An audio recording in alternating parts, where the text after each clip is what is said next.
çəkirəm. Üzülür ümidlərim, tək əcələ göz dikirəm. Bizim eşq bağçamızın gülləri soldu əbədi. Açmayır gözlərimin yaşını hər gün tökürəm. Baxıram cavanlara, hamı gülür, hamı danışır. Doğrudan maraqlıdır, həyat qaynayıb qarışır. Amma mən cavanlığımı sevgimə qurban verirəm. Qara saçlar ağarır, bel bükülür, üz qırışır.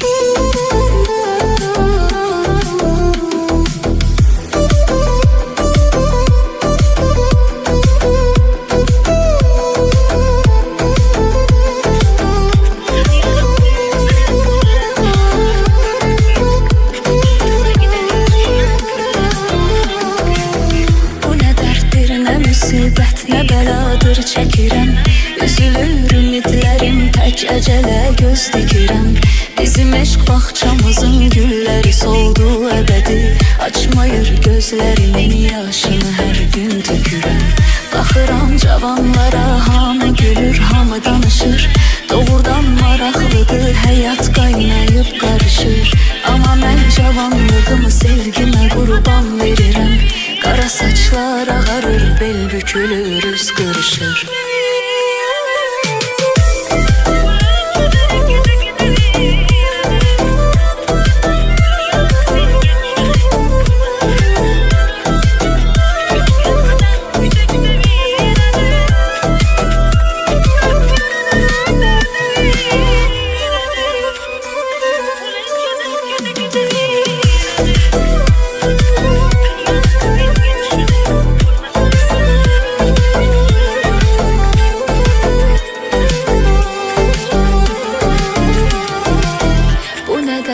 Nə müsibət, nə bəladır çəkirəm.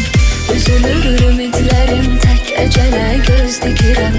Bizim eşq bağçamızın gülləri soldu əbədi. Açmayır gözlərimin yaşını hər gün tökürəm. Baxıram cavanlara, hamı gülür, hamı danışır. Doğrudan maraqlıdır, həyat qaynayıb qarışır. Amma mən cavanlığımı sevgimə qurban verirəm. Qara saçlar ağarır, bel bükülür, üz qırışır.